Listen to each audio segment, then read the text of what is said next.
পাকিস্তানের একজন ডক্টর সাইদ, তিনি নতুন করে ক্যান্সারের উপরে গবেষণা করেছেন এবং এটা পত্রিকায় লেখা হয়েছে।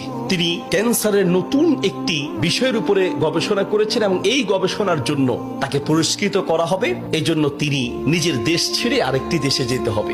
তিনি সেই দেশে যাওয়ার জন্য বিমানের টিকিট কাটলেন।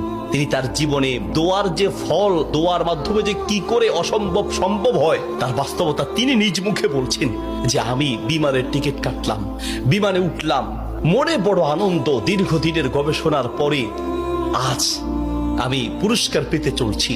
বিমানে ওঠার পরে 1 ঘন্টা কোন রকম বিমান চলার পরেই আমাদেরকে পাইলট বলল যে আপনারা বেল শক্ত করে বাঁধেন, কারণ বিমানের যান্ত্রিক ত্রুটির কারণে সামনে আগাতে পারবে না। আশেপাশের যে কোনো একটা এয়ারপোর্টে আমরা সুযোগ পেলেই সেখানে ল্যান্ড করব। তিনি বললেন। কিছুক্ষণ পরেই বিমানটা ল্যান্ড করলো। আমি একেবারেই ভেঙে পড়লাম যে আহা, আমার বোধহয় যাওয়া হবে না। বিমান ল্যান্ড করার পর জিজ্ঞেস করলাম এটা কি যাবে? বলছে যে ত্রুটি, এটা আজকে যাবে না। তাড়াতাড়ি বলছেন যে আমি সেই বিমানবন্দরে বিমান থেকে নেমে চলে গেলাম ইমিগ্রেশন কাউন্টারে, গিয়ে বললাম যে আমি তো ওই জায়গায় যেতে চাই। পরবর্তী বিমান কখন? বলছে পরবর্তী বিমান কমপক্ষে 16 ঘন্টা পরে, আর এই বিমান যাওয়া সম্ভব নয়। তাহলে আমি কি করব? বলছে আপনি একটা কাজ করেন, যতদূর এসেছেন 3 থেকে 4 ঘন্টার মধ্যে আপনি পৌঁছাতে পারবেন যদি দ্রুত একটা প্রাইভেট কার নিতে পারেন। বলছে আমি তাড়াতাড়ি সেখান থেকে বের হয়ে ব্যাগটা হাতে নিয়ে দৌড়াতে দৌড়াতে এয়ারপোর্টের বাহিরে গিয়ে এক প্রাইভেট কার ঠিক করলাম। প্রাইভেট কার ওলাকে বললাম ভাই যত দ্রুত পারেন আগাতে থাকেন, টাকা নিয়ে টেনশন নাই, কারণ পুরস্কার তো বিশাল পুরস্কার, আপনি আগাতে থাকেন। প্রাইভেট কার ড্রাইভার গাড়ি চালাচ্ছে তো চালাচ্ছে। তিনি বলেন মোটামুটি কিছুক্ষণ যাওয়ার পরে হঠাৎ বিশাল তুফান শুরু হলো। প্রচন্ড তুফান দেখে ড্রাইভার বলছে ভাই সামনে যাওয়া সম্ভব নয়। বলছে চেষ্টা করেন। বলছে দেখছেন কি অবস্থা, রাস্তাঘাট সব গাছ মালা ভেঙে রাস্তায় পড়ে আছে। যখন তুফান আরো প্রচন্ড বাড়তে লাগলো আমি অবশেষে নিরাশ হয়ে বললাম যে জীবন বাঁচানো দরকার, পুরস্কার দিয়ে কি হবে, নিজেই যদি মরে যাই থাক, পুরস্কার চিন্তা নাই, সামনে যাওয়ার দরকার নেই। আশেপাশে বাড়ি ঘর দেখলেই কোন একটা বাড়ির সামনে গিয়ে দাঁড়ান, বাড়িতে গিয়ে অন্তত নিজের জীবনটা বাঁচাই। একটা ঘর দেখতে পেলেন, ড্রাইভার সেই ঘরের সামনে গিয়ে দাঁড়ালেন, দরজায় নক করলেন। একজন বুড়ো মহিলা বের হয়ে দরজা খুললেন। বলছে বুড়িমা আমরা মেহমান বিপদে পড়েছি, বাহিরে তুফান চলছে, একটু আশ্রয় চাই, কোনো পুরুষ থাকলে বলেন। বলছে ভিতরে চলে আসেন, কোনো পুরুষ আমার ঘরে নাই, তবে আপনারা বসেন, নিশ্চিন্ত থাকেন, আমি আপনাদের মেহমানদারির ব্যবস্থা করি। বলছে ঘরে পুরুষ নেই তো কোথায় গিয়েছে? বলছে কি বলবো দুঃখের কথা, কিছুদিন আগে আমার ছেলে এবং আমার স্বামী তো আগেই মারা গিয়েছেন, আর কিছুদিন আগে আমার ছেলে এবং ছেলের বৌমা দুইজন একসাথে অ্যাক্সিডেন্ট করে দুনিয়ার থেকে বিদায় হয়েছেন। বাড়িতে শুধু আমি আর আবার নাতিটা আছে। বলছে আপনারা বসেন, একটু মেহমানদারি ব্যবস্থা করি। মেহমানদারি হিসেবে কিছু খাবার দিয়ে ডক্টর সাইদের সামনে দিলেন, আর বুড়িমা তিনি নামাজে দাঁড়ালেন। নামাজ শেষের দিকেই তার নাতি হাউমাউ করে চিৎকার করে কান্না শুরু করলেন। প্রথম থেকে কাঁদছেন অল্প, আস্তে আস্তে, পরে প্রচন্ড চিৎকার। ডক্টর সাইদ বলেন বুড়িমা আপনি কি করছেন, একটু নাতিটাকে নিয়ে আসেন, এইভাবে কাঁদছে কেন? পরে নাতিটাকে কোলে করে নিয়ে আসলেন। ডক্টর সাইদ জিজ্ঞেস করলেন যে তার চেহারা পুরো নীল হয়ে আছে, তার কারণটা কি, ওর কি রোগ হয়েছে? বলছে ডাক্তার সাহেব কি বলবো দুঃখের কথা, আল্লাহ আমাকে পরীক্ষা করছেন।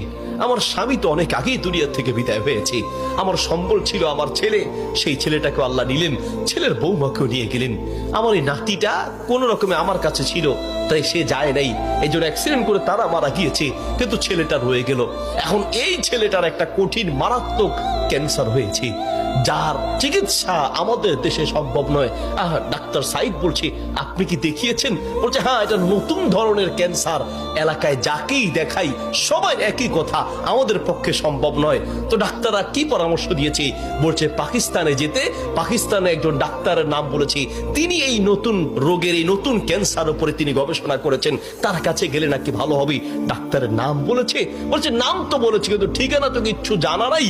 কিন্তু আমার বিশ্বাস, আমি প্রত্যেক নামাজের পরে এবং সেজদায় কি আল্লাহর কাছে দোয়া করি, কারণ আমার বিশ্বাস মানুষের পক্ষে অসম্ভব হতে পারে, আল্লাহর পক্ষে অসম্ভব বলতে কিচ্ছু নাই। আল্লাহু আকবার। আমি প্রতিদিন নিয়মিত আল্লাহর কাছে দোয়া করি, মালিক আমি তো সেই ডাক্তার হসপিটাল কিচ্ছু চিনি না, আমার পক্ষে চেনা সম্ভব নয়, তার কোনো ঠিকানাও কারো জানা নাই। তিনি নাকি পাকিস্তানের ডাক্তার। বুড়িমা বলেন তো সেই ডাক্তারের নাম কি? বলছে সেই ডাক্তারের নাম নাকি ডক্টর সাইদ, নতুন করে তিনি নাকি এই ক্যান্সার উপরে গবেষণা করেছেন। বলছে বুড়িমা কসম করে বলেন তো ডাক্তার সাইদের সাথেই আপনাকে দেখা করতে বলেছে? মহিলা বলছে ভাই আপনি মেহমান মানুষ, আমি কেন আপনার কাছে মিথ্যা বলতে যাব? ডাক্তার সাইদ তিনি নাকি নতুন করে ক্যান্সার উপরে গবেষণা করেছেন, আপনার বাড়ি কোথায়? ডাক্তার সাইদ বলল বুড়িমা আমি আপনাকে কসম করতে বলেছি এই জন্য যে আমি বড় অবাক হয়েছি, আল্লাহ যে বান্দার দোয়া কিভাবে কবুল করেন, আল্লাহ যে মানুষের দোয়া কিভাবে কবুল করেন, আমি এখন বুঝতে পেরেছি কেন আমার বিমান নষ্ট হয়েছে, আমি এখন বুঝতে পেরেছি কেন আমি প্রাইভেট কারে উঠেছি, আমি এখন বুঝতে পেরেছি কেন তুফান শুরু হয়েছে, আমি এখন বুঝতে পেরেছি লক্ষ লক্ষ বাড়ি ঘর থাকতে কোথাও না গিয়ে আপনার বাড়িতে কেন এসেছি, আমি এখন বুঝতে পেরেছি আল্লাহ বান্দার দোয়া কিভাবে কবুল করে। বুড়িমা আপনি যেই ডাক্তার সাইদের জন্য দোয়া করছেন সেই ডাক্তার সাইদের কাছে পাকিস্তানে যেতে হবে না, টেনে টেনে তাকে আপনার বাড়িতে নিয়ে এসেছেন, আমি ডাক্তার সাইদ আপনার বাড়িতে উপস্থিত আছি। আল্লাহু আকবার। প্রিয় ভাইরা আমার, আসা আন তাকরাহু শাইআন ওয়া হুয়া খায়রুল লাকুম ওয়া আসা আন তুহিব্বু শাইআন ওয়া হুয়া শাররুল লাকুম। আল্লাহ বলে বান্দা শোনো, আমরা অনেক সময় দোয়া করতে গিয়ে আমরা অলসতা পেশ করি, অথবা অচেতন হয়ে যাই, অথবা দোয়া করার ক্ষেত্রে আমাদের ইয়াকিন থাকে না। কারণ হুজুর কত দোয়া করছি, কত বলছি আল্লাহর কাছে, কই না হুজুর আল্লাহ তো শুনে নেই, ঠিক না?